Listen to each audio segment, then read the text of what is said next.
Marc, j'ai trouvé une pieuvre! Attends, j'arrive! Viens voir ici, c'est juste en dessous de ce rocher, attends!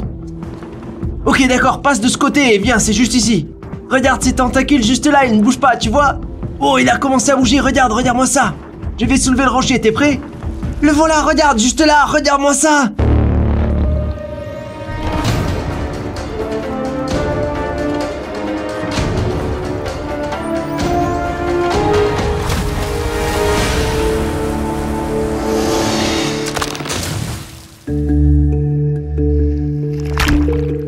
Alors que les vagues s'abattent sur la côte ouest, tout un monde de créatures prospère sous la surface de l'eau.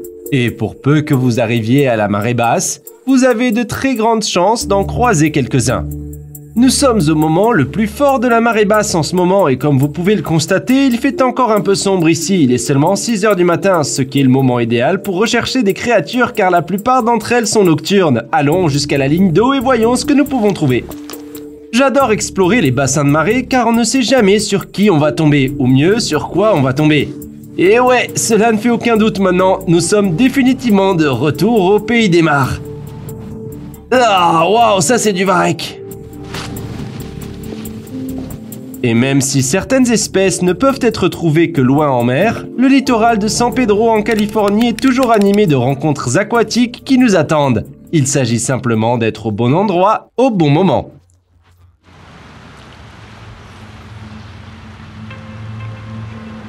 Regarde-moi ça, tu sais ce que c'est? Regarde-le bouger.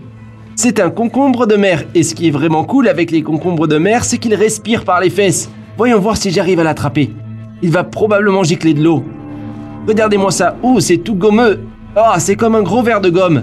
Waouh, regardez-moi ça. C'est vraiment cool. Et il est tout caoteux, il peut aussi complètement changer la structure de son corps. Regardez comment, regardez les pointes qui commencent à disparaître. Quand il est hors de l'eau, il se transforme en quelque sorte en une boule de glu et il ressemble totalement à un cornichon. N'est-ce pas les gars? Le concombre de mer n'est pas un légume, mais plutôt un animal. Cet écosystème est incroyablement diversifié, composé de diverses espèces de crabes aux limaces géantes de la mer Noire. Le voilà, est-ce que je peux le prendre dans les mains? Bien sûr, pas de problème. Et il ne va pas me jeter de l'encre? Ce sera peut-être un peu gluant, mais c'est tout. Waouh, regardez-moi ça! D'accord, c'est parti. Oh mon dieu, c'est tout gluant! Waouh, regardez-moi cette limace! Oh mon dieu, qu'est-ce qu'elle est lourde! Et je peux la sentir s'agripper à mon bras en ce moment. Je veux dire, je peux vraiment la sentir comme s'enrouler tout autour de moi. Et même s'il est plutôt facile de croiser des limaces et des crabes, il existe également une poignée de créatures qu'il faut observer de plus près pour les trouver. Waouh, regardez-moi ça les gars! Cette piscine est remplie de petits escargots. C'est comme si toute une société vivait ici. Et je me sens comme un géant en ce moment. Allez, j'en ramasse un, regardez comme c'est tout petit! C'est génial! L'étoile fragile, le navanax, l'isopode et l'étoile de mer ne sont que quelques-uns qui semblent provenir d'un roman de science-fiction. La création de Au-delà de la marée a été fortement influencée par l'un de mes livres préférés, 20 000 lieues sous la mer. Enfant, je rêvais souvent de rencontrer une créature géante armée de tentacules. Et même s'il est peu probable que je voie des monstres des profondeurs ici dans les bassins de marée, il y a une chance de tomber sur la meilleure chose qui soit. Enfin, si j'arrive à en attraper une. Arc, j'ai une pieuvre! Attends, j'arrive! Allez, viens vite, elle passe juste en dessous de ce rocher. Ok, vas-y, passe de ce côté, elle est juste là. Est-ce que tu peux voir ses tentacules juste là? Regarde ça, elle ne bouge pas. Oh non, elle a bougé maintenant, regarde, tu es prêt? Je retourne le rocher. La voilà, juste là, la voilà, regarde-moi ça. D'accord, je vais essayer de l'attraper. Je vais l'attraper avant qu'elle se cache sous le rocher. Regardez-moi ça! Waouh! Et voilà, c'est une pieuvre à 2 points juste là! Waouh, c'est vraiment génial! Regardez toutes ces petites ventouses qui se collent sur mes doigts! Waouh, on dirait qu'il est en train de m'aspirer! Regardez-moi sa tête! Très bien, passe-moi le petit récipient maintenant! Il faut le remettre à l'eau aussi vite que possible! D'accord, je vais mettre mes mains dans l'eau comme ça et le maintenir dans cette position. Waouh, cela ne ressemble-t-il pas à un extraterrestre venu d'une autre planète, les gars? Regardez-moi ça! D'accord, je l'ai bien remis dans l'eau maintenant. Très bien, est-ce que tu peux le surveiller? Ouais. Surveille-le pendant que moi je vais remplir sa d'eau. J'en ai pour 1 seconde, ne le laisse pas s'échapper, d'accord Marc?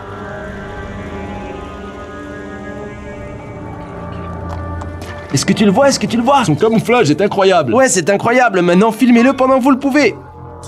Il est camouflé, waouh, et regardez comment elle peut presque transformer la forme de son corps pour s'adapter à toutes ces petites plantes.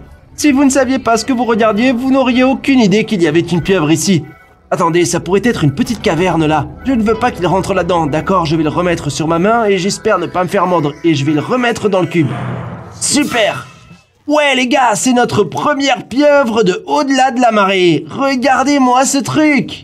C'est vraiment incroyable. D'accord, élevons-nous un peu au bord de l'eau et plaçons-le devant les caméras. C'est vraiment cool.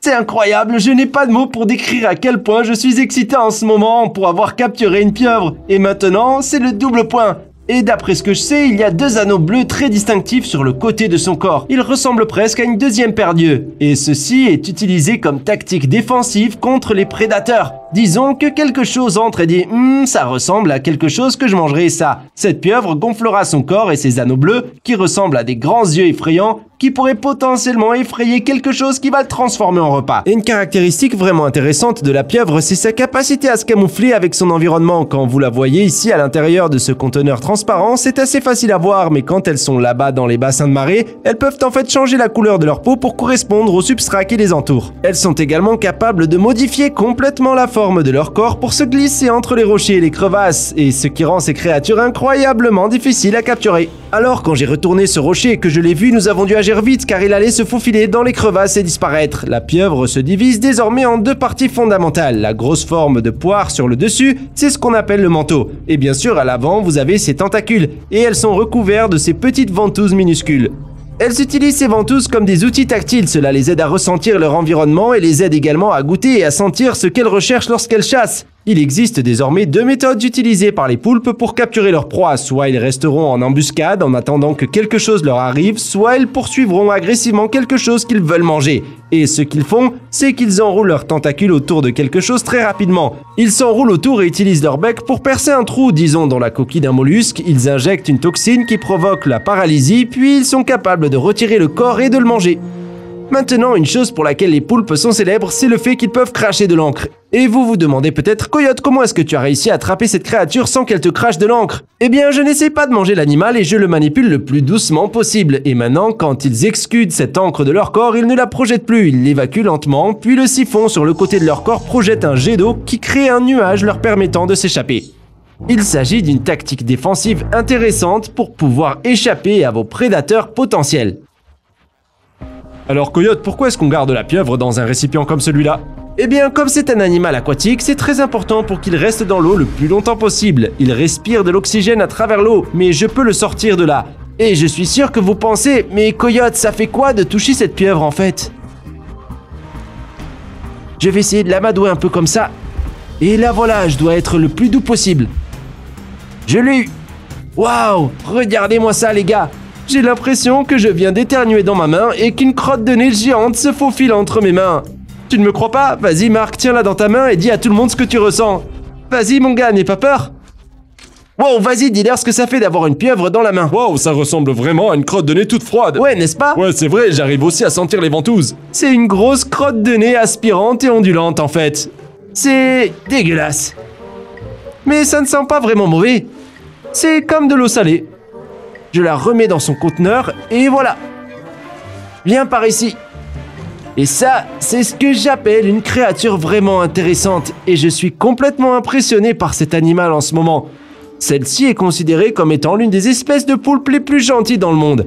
Je ne sais pas comment évaluer réellement le caractère amical d'une pieuvre, mais c'est une espèce que l'on trouve très couramment dans le commerce des animaux de compagnie, et principalement à cause de leur nature docile et aussi du fait qu'elles restent toutes petites. Et voici un fait intéressant, vous vous demandez peut-être est-ce que c'est un mâle ou une femelle? Eh bien honnêtement, je ne sais pas, mais les poulpes femelles sont des mères incroyablement étonnantes. Elles peuvent pondre jusqu'à 70 000 œufs à la fois et lorsqu'elles pondent leurs œufs, elles restent là et les protègent aussi longtemps qu'il le faudra pour que les bébés éclosent. Malheureusement, bien souvent, les mères finissent par décéder parce qu'elles s'épuisent à cause de la faim, mais le point positif, c'est que près de 70 000 bébés poulpes peuvent ensuite retourner dans l'océan pour poursuivre leur cycle de vie. Coyote, j'ai une question. Ouais. Est-ce que le pluriel de octopus en anglais ce n'est pas octopi? Non, c'est une fausse idée courante, mais il est désormais acceptable de parler de octopi pour dire le pluriel de poulpe en anglais, mais le terme technique, c'est octopuses. C'est un autre petit fait intéressant que vous ne connaissiez peut-être pas. Eh bien, à ce stade, je peux voir la marée revenir par-dessus mon épaule, donc ce qui signifie qu'il est temps de remettre cette pieuvre dans l'océan. Je m'appelle Coyote Peterson, soyez courageux! Restez sauvages, et on se revoit lors de la prochaine aventure! À mon avis, la pieuvre est l'une des créatures océaniques les plus emblématiques et on la trouve dans les bassins de marée du monde entier. Si vous partez en exploration, il y a de fortes chances que vous en rencontriez une. Cependant, sachez que toutes les espèces de poulpes et de pieuvres sont venimeuses et que certaines peuvent être incroyablement toxiques pour les humains. Par conséquent, si vous voyez une pieuvre dans la nature, c'est toujours préférable de l'admirer à distance dans son cadre naturel. Tant que vous n'essayez pas de l'attraper, vous êtes assuré de rester en toute sécurité.